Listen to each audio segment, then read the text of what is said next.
আবার কোনো কোনো আন্দোলন আওয়ামী লীগের প্রেতাত্মারা তৈরি করছে। এছাড়া আমরা দেখেছি যে যারা সাধারণ মানুষ এবং চাকরি প্রত্যাশী শিক্ষার্থীরা তারাও তাদের কোনো কোনো দাবিতে আন্দোলন করতে দলের পক্ষ থেকে আমাদের যে বক্তব্য সেই বক্তব্য আমি আপনাদের মাঝে তুলে ধরছি। প্রিয় সাংবাদিক ভাইয়েরা, আমরা গভীর উদ্বেগের সাথে লক্ষ্য করছি যে অন্তর্বর্তীকালীন সরকার ক্ষমতা গ্রহণের পর থেকে একের পর এক আন্দোলন সরকারের ধারাবাহিকতায় গত 5 ফেব্রুয়ারি দেশের বিভিন্ন স্থানে বুলডোজার দিয়ে ধানমন্ডি 32 সহ সারা দেশের বিভিন্ন জায়গায় বাড়িঘরে অগ্নিসংযোগ এবং ভাঙচুর চালানো হয়েছে। যেখানে ভাঙচুর চালানো হয়েছে সেখানে আব্দুল কাদের নাই, ধানমন্ডি 32-এ শেখ হাসিনা নাই, এবং যে সকল স্থাপনায় বা বাড়িতে হামলা চালানো হয়েছে, ভাঙচুর করা হয়েছে, সেখানে কোনো আওয়ামী লীগের অস্তিত্ব নাই। আওয়ামী লীগ আসলে কোথায় আছে? আওয়ামী লীগ আছে সচিবালয়ে, পুলিশে, র্যাবে, বিজিবি সহ প্রশাসন ও সরকারের সকল সেক্টরে আওয়ামী লীগের সুবিধাভোগীরা বহাল তবিয়তে রয়েছে। এমনকি এই উপদেষ্টা পরিষদে আওয়ামী লীগের সুবিধাবাদীরা এবং মুজিববাদী সৈনিকরা রয়েছে। আপনারা জানেন, উপদেষ্টা ফারুকী সাহেব তিনি গত 7ই আগস্ট তার ফেসবুকে পোস্ট করেছিলেন, প্রধান উপদেষ্টা ডক্টর মোহাম্মদ ইউনূসের প্রথম দায়িত্ব হবে ধানমন্ডি 32-এর বাড়ি সংস্কার করা এবং প্রদর্শন করা। অথচ আমরা এই উপদেষ্টা পরিষদের মুখ থেকেই আমরা বিপ্লবী বয়ান শুনছি, যেখানে বিপ্লবের বিরুদ্ধে অবস্থান নিয়ে মুজিববাদী সৈনিক বশির আহমেদ, আলী ইমাম মজুমদার এবং ফারুকীদেরকে উপদেষ্টা পরিষদে জায়গা করে দেওয়া হচ্ছে। অন্যদিকে মুজিববাদের বিরুদ্ধে ব্যাপক বয়ান তৈরি করা হচ্ছে। এটা আসলে কিসের নমুনা? কিসের নমুনা আপনারাই বলেন। গণঅভ্যুত্থানের 6 মাস পরেও সরকার ও আইনশৃঙ্খলা রক্ষাকারী বাহিনীর উপস্থিতিতে এই ধরনের ঘটনা সরকারের দুর্বলতার বহিঃপ্রকাশ, এবং একই সাথে এই ধরনের ঘটনা সরকারকে চ্যালেঞ্জের মুখোমুখি ফেলানোর শামিল। একদিকে সরকার রয়েছে, অন্যদিকে সরকারের কোনো কোনো উপদেষ্টা এই ভাঙচুরকে তারা উৎসব হিসেবে উপভোগ করার আহ্বান করেন। একদিকে বৈষম্য বিরোধী ছাত্র আন্দোলনের নেতারা এই ধরনের ঘটনা ঘটার ক্ষেত্রে ইন্ধন যোগান, অন্যদিকে আবার কেউ কেউ বলেন থামুন থামুন। উপদেষ্টারাও বলছেন, আবার নেতারাও বলছেন। এগুলো আসলে দ্বিমুখী আচরণ। গণ অভ্যুত্থানের সাথে সাথে বা এই সরকার গঠিত হওয়ার পরে যদি এই ধরনের ঘটনা ঘটত, তাহলে এটি নিয়ে আসলে প্রশ্ন তোলার কোনো সুযোগ ছিল না। জনগণের ক্ষোভের বহিঃপ্রকাশ হিসেবেই আমরা আন্তর্জাতিক কমিউনিটি এবং বাংলাদেশের সচেতন মহলকে বোঝাতে পারতাম।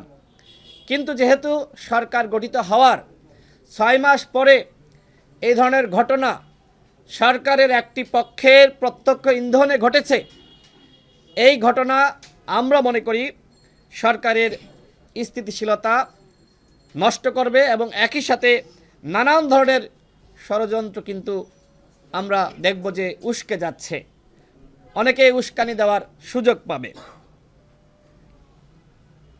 প্রিয় সাংবাদিক ভাইয়েরা, এতে প্রমাণিত হয় যে হয় সরকারের প্রত্যক্ষ ইন্ধন বা সহযোগিতায় এসব ঘটনা সংঘটিত হয়েছে, অথবা সরকার এসব নিয়ন্ত্রণ করতে পুরোপুরি ব্যর্থতার পরিচয় দিয়েছে। জনগণের মনে প্রশ্ন, সিটি কর্পোরেশন বা সরকারি বুলডোজার কারা সরবরাহ করল? এই ঘটনার কারণে বাংলাদেশ সম্পর্কে আন্তর্জাতিক মহলের কাছে খুবই উদ্বেগমূলক এবং নেতিবাচক বার্তা গেছে। এক, ডক্টর মোহাম্মদ ইউনূসের নেতৃত্বে গঠিত সরকার এখনও বাংলাদেশকে স্থিতিশীল করতে পারে নাই। বিদেশি বিনিয়োগ আসার সম্ভাবনা বন্ধ হয়ে গেছে। গার্মেন্টস সহ বিভিন্ন পণ্যের রপ্তানিতে বিদেশি ক্রেতার সংকট সৃষ্টি হবে। বাংলাদেশে অবস্থানরত ও বাংলাদেশে আসতে আগ্রহী বিদেশি পর্যটকরা আতঙ্কিত হতে পারে এই ঘটনার কারণে। তার মানে এই ঘটনায় বাংলাদেশের ক্ষতি হয়েছে, আন্তর্জাতিক মহলের কাছে নেগেটিভ মেসেজ গেছে। বিদেশি বিনিয়োগ বন্ধ হয়ে যেতে পারে, রপ্তানি বন্ধ হয়ে যেতে পারে, এবং যারা বাংলাদেশে বেড়াতে আসতে চায় বা এই মুহূর্তে যারা বিদেশিরা বিভিন্ন অ্যাম্বাসিতে বা বিভিন্ন কাজে, ব্যবসায়িক বা বিভিন্ন কাজে বাংলাদেশে রয়েছে, তাদের মধ্যে আতঙ্ক ছড়িয়ে পড়তে পারে। প্রিয় দেশবাসী, গাজীপুরে বৈষম্য বিরোধী ছাত্র আন্দোলনের শিক্ষার্থীরা আক্রান্ত হওয়ার পরে অপারেশন ডেভিল হান্ট শুরু হয়েছে, কিন্তু আমরা এখনও সেনাবাহিনীর কাছে আশ্রয় নেওয়া 626 জনের অবস্থান সম্পর্কে জানি না। কোথায় সেই রাঘব বোয়ালরা? অন্তর্বর্তীকালীন সরকারের মাননীয় প্রধান উপদেষ্টা কেন এই সরকারের 6 মাস অতিবাহিত হলেও এখনো পর্যন্ত সেই 626 জনের নাম প্রকাশ করতে পারেনি? তার মানে কি? তার মানে একদিকে আপনারা গোপন করছেন যারা আশ্রয় নিয়েছিল কারা? আওয়ামী দশররা, কোনো ভালো মানুষ, গণ অভ্যুত্থানের পক্ষের শক্তি সেনাবাহিনীর কাছে গিয়ে আশ্রয় নেয়নি। আমরা শুনেছি যে সীমান্ত দিয়ে তাদের অনেকে পালিয়ে গেছে, গণমাধ্যমে, সামাজিক যোগাযোগ মাধ্যমে খবর এসেছে। আপনারা এই কাজগুলো করতে পারেন না, আওয়ামী লীগের হাইকমান্ডকে আপনারা গ্রেপ্তার করতে পারেন না, আপনারা তাদেরকে পালিয়ে যেতে সহযোগিতা করেছেন। অন্যদিকে আপনারা এই অপারেশন ডেভিল হান্ট শুরু করেছেন।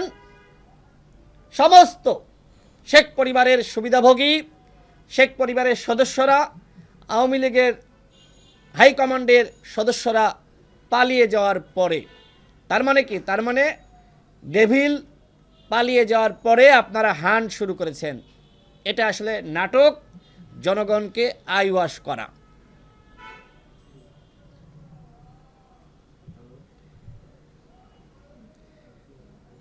প্রিয় সাংবাদিক ভাইরা, অন্তর্বর্তীকালীন সরকার কি এসব ঘটনায় বা যারা পালিয়ে গেছে সেই বিষয়ে কোনো তদন্ত কমিটি গঠন করেছে? না করার রহস্য সম্পর্কে আমরা জানতে চাই। অপারেশন ডেভিল হান্টকে আমরা স্বাগত জানাই, কিন্তু এর মাধ্যমে যেন আওয়ামী লীগের কোনো সাধারণ ও নিরীহ কর্মী সমর্থককে হয়রানি না করা হয় এবং একই সাথে সাধারণ মানুষকে যাতে হয়রানি না করা হয়। শুধুমাত্র আওয়ামী লীগের অপরাধীরাই যেন অপারেশন ডেভিল হান্টের শিকার হয়। অন্যথায় গণগ্রেপ্তার ও গণহয়রানি শুরু হলে সমাজ ও রাষ্ট্র ব্যবস্থা ভেঙে পড়বে। এই সুযোগে মামলাবাজি ও মানবাধিকার লঙ্ঘনের ঘটনা ঘটতে পারে। প্রিয় সাংবাদিক ভাইরা, প্রিয় দেশবাসী, অন্তর্বর্তীকালীন সরকারের 6 মাস অতিবাহিত হলেও এখনও পর্যন্ত আইনশৃঙ্খলা পরিস্থিতি দ্রব্যমূল্য নিয়ন্ত্রণে আসেনি, এই সরকার সিন্ডিকেট ভাঙতে পারেনি, বরং শতাধিক পণ্যের উপর ভ্যাট ট্যাক্স বাড়িয়ে জনগণের পেটে অন্তর্বর্তীকালীন সরকার লাথি মেরেছে। সরকার যতই জনসমর্থন নিয়ে গঠিত হোক না কেন, নিত্যপণ্যের দাম ক্রয় ক্ষমতার মধ্যে আনতে ব্যর্থ হলে জনসমর্থন জনক্ষোভে পরিণত হতে পারে। সামনে পবিত্র মাহে রমজান। মাহে রমজানে নিত্যপণ্যের দাম জনগণের ক্রয় ক্ষমতার মধ্যে আনতে হবে। একই সাথে রমজানে লোডশেডিং ও গ্যাসের সংকটের বিষয়ে সরকারকে এখন থেকেই গভীর মনোযোগ দেওয়ার আমরা আহ্বান করছি। প্রিয় সাংবাদিক ভাইয়েরা, আপনারা জানেন যে এই সরকারের রাজস্ব ঘাটতি। আমরা শুনেছি যে এখন টাকা ছাপিয়ে সরকারি কর্মকর্তাদের বেতন দেওয়া হচ্ছে। টাকা না ছাপালে পুলিশের বেতন, র্যাবের বেতন, বিজিবির বেতন, সেনাবাহিনীর বেতন, সরকারের কোনো কর্মকর্তার বেতন এই সরকার দেওয়ার মতন সক্ষমতা ছিল না। এই কারণে টাকা ছাপানো হয়েছে। টাকা ছাপানোর ফলে কি হতে পারে? মূল্যস্ফীতি বেড়ে যাবে এবং পণ্যের দাম বেড়ে যাবে। সরকার কোনো ধরনের আলাপচারিতা বা গণশুনানি ছাড়াই টাকা ছাপাচ্ছে এবং সেই টাকা দিয়ে কর্মকর্তা কর্মচারীদের বেতন দিচ্ছে, এমনকি এই উপদেষ্টা পরিষদের যারা রয়েছে তারাও বেতন দিচ্ছে। আশীর্বাদ ব্যক্ত করেছেন নতুন দল যারা করতে চায় তাদের বিভিন্ন কর্মসূচিতে উপদেষ্টারা ধারাবাহিকভাবে অংশগ্রহণ করেছেন। বিএনপির কোনো কর্মসূচিতে কোনো উপদেষ্টা গিয়েছে, গণ অধিকার পরিষদের কোনো কর্মসূচিতে গিয়েছে, তাহলে নতুন যারা দল গঠন করতে চায় তাদের কর্মসূচিতে এই উপদেষ্টারা যাওয়ার কারণটা কি? তাদেরকে জনগণের কাছে তুলে ধরা। আমি আগেও বলেছি, এখনও বলছি, অন্তর্বর্তীকালীন সরকারের কোনো উপদেষ্টা কিংস পার্টির ব্র্যান্ড অ্যাম্বাসেডর হতে পারবে না, স্পষ্ট কথা। তাদেরকে নিরপেক্ষ থাকতে হবে।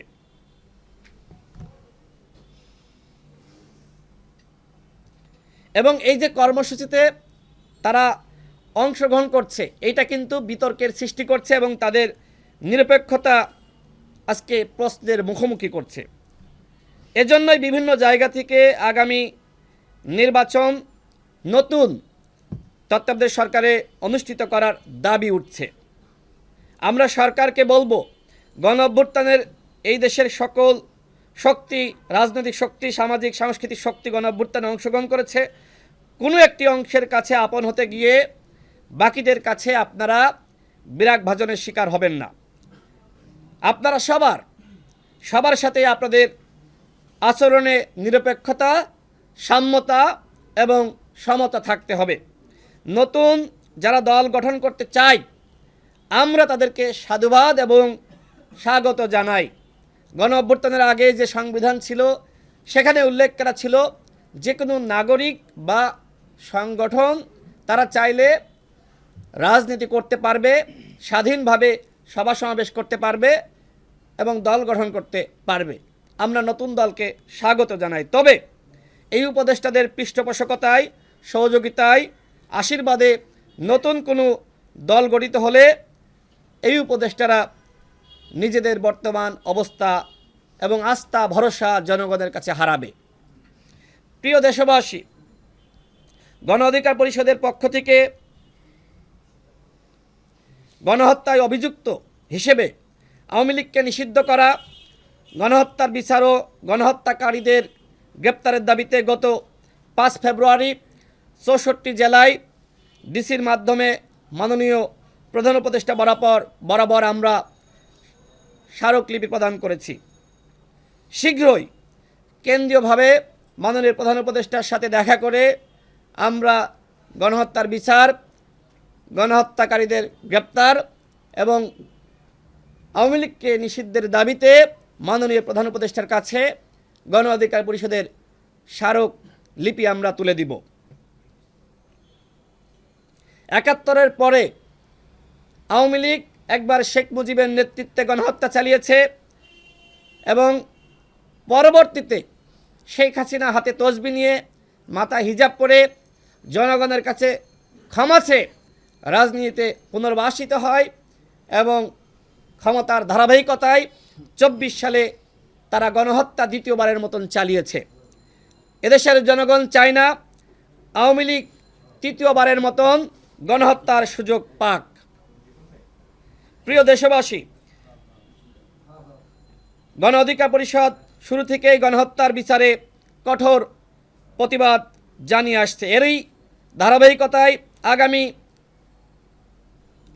14 ফেব্রুয়ারি বিকাল 3:30টায় জাতীয় প্রেস ক্লাবের সামনে আওয়ামী লীগকে নিষিদ্ধ করা, গণহত্যার বিচার ও গণহত্যাকারীদের গ্রেপ্তারের দাবিতে গণ অধিকার পরিষদ ঢাকা মহানগরের পক্ষ থেকে বিক্ষোভ কর্মসূচি পালন করা হবে।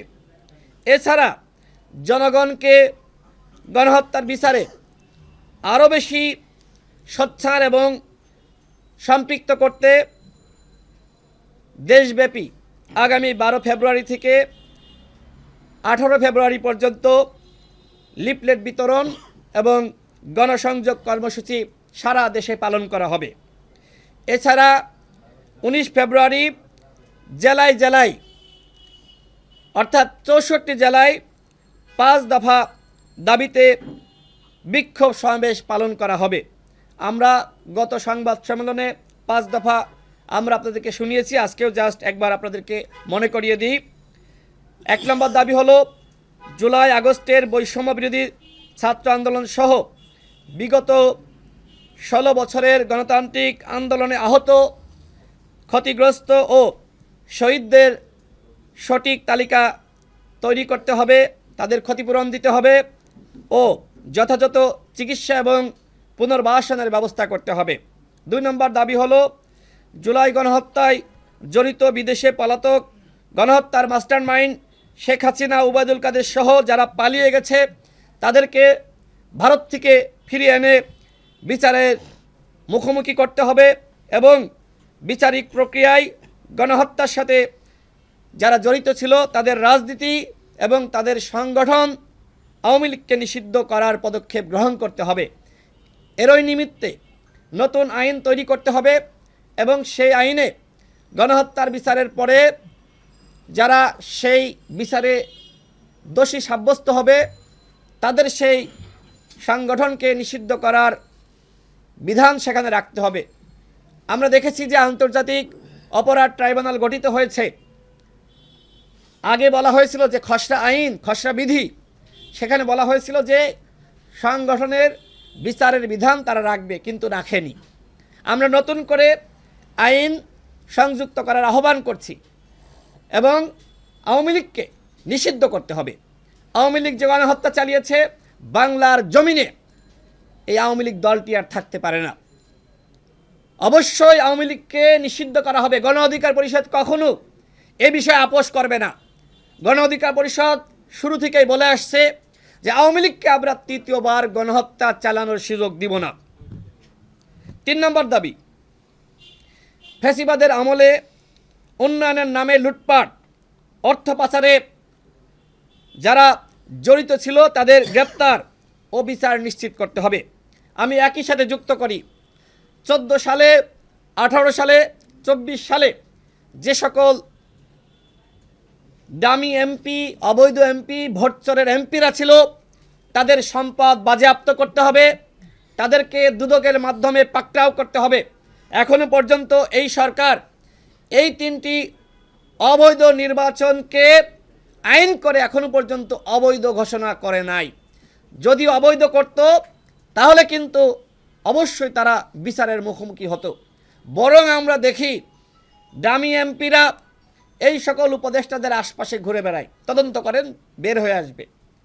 আপনারা দেখেছেন যে অনেক সাংবাদিক, অনেক অ্যাক্টিভিস্ট তারা বড় বড় মহানায়কদের বিরুদ্ধে কিন্তু সামাজিক যোগাযোগ মাধ্যমে তারা লিখছে।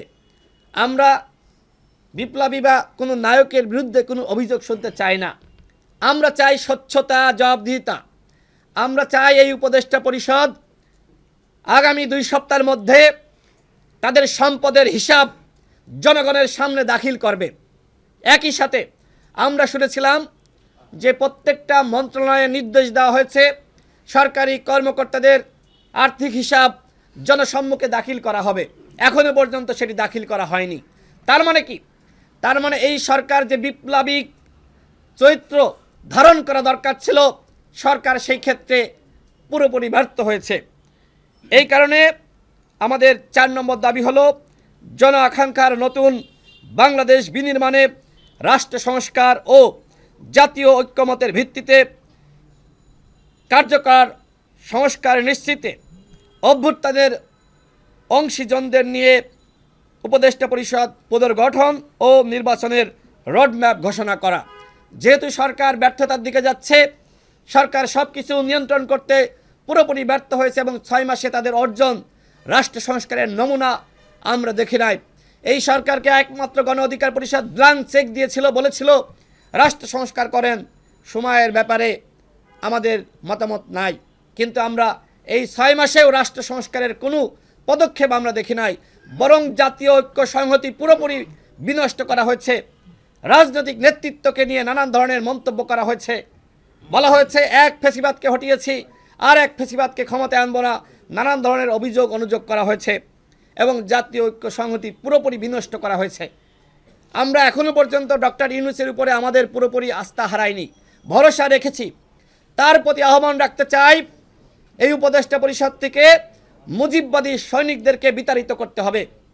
এবং আরেকটি বিষয় আপনাদেরকে অবহিত করি, সরকারের একজন ঊর্ধ্বতন কর্মকর্তার সাথে আমার কথা হচ্ছিল। তিনি বলছিলেন যে ভাই, আমরা তো একটা মন্ত্রণালয় চালাতে পারি না, কিভাবে 2টা মিনিস্ট্রি একজন উপদেষ্টাকে দেওয়া হয়েছে, উপদেষ্টারা পারছেন না। এক ব্যক্তি একটি মন্ত্রণালয় যদি আপনারা দিতে পারেন তাহলেই রাষ্ট্র সংস্কার হবে। এই জগাখিচুড়ি পরিবেশ সৃষ্টি করে রাষ্ট্র সংস্কার করা যায় না। এই অল্প কয়েকজন ব্যক্তির মাধ্যমে রাষ্ট্র সংস্কার করতে পারবেন না। একজন উপদেষ্টা একটি মিনিস্ট্রি চালাবে, সেই ব্যবস্থা করেন।